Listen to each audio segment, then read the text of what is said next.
including me. My life is... Hello visionaries, welcome or welcome back to my channel. My name is Marisa Talbert. I am the founder and CEO of Talbert Law Office, your favorite go-to legal resource for all things business, nonprofit, and intellectual property law. Our everyday lives revolve around contracts. The receipt you get when you go to the grocery store or eat out at a restaurant is a type of a contract.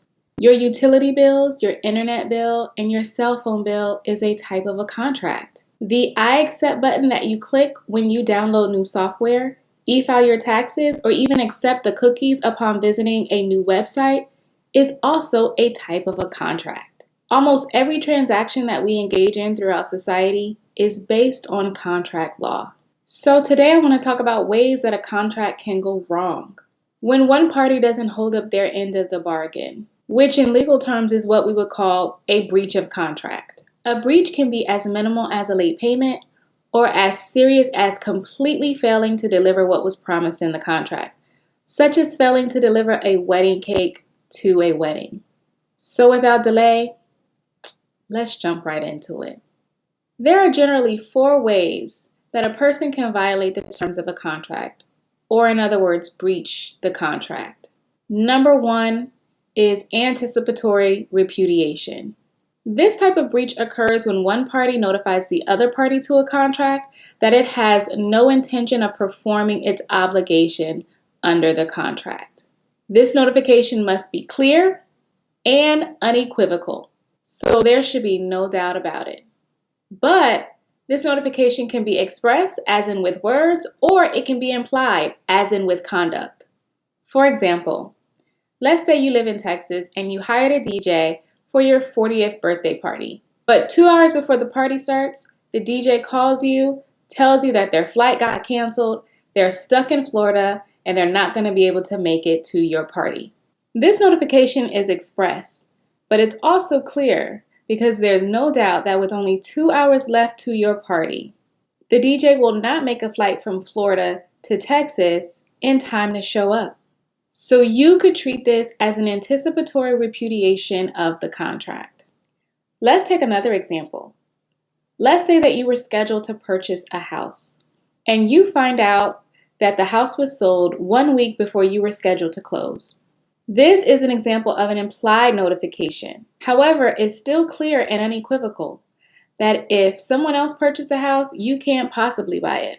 Consequently, your sales contract has been repudiated, and you can consider this an anticipatory repudiation or an anticipatory breach of the contract. All right, number 2.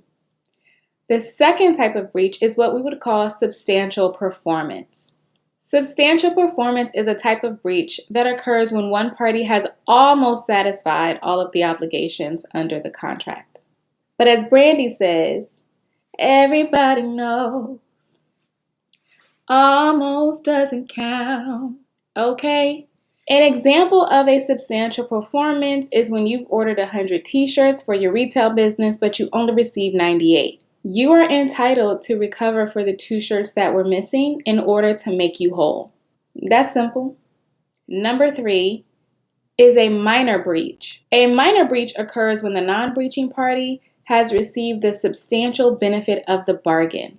An example of a minor breach occurs when you've ordered something from Amazon. It says it'll be delivered in 2 days, but instead it was delivered in 3 days.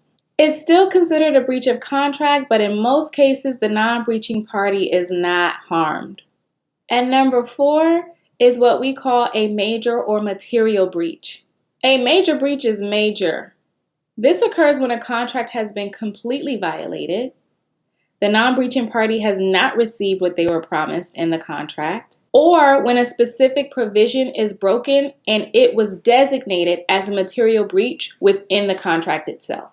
For example, if you ordered a truck from, let's just say, Carvana, and you received a car, that's an example of a major or material breach. If you purchased an unlimited data plan with your cell phone carrier, but you got cut off after using 20 gigabytes of data every month, that might be a major or material breach.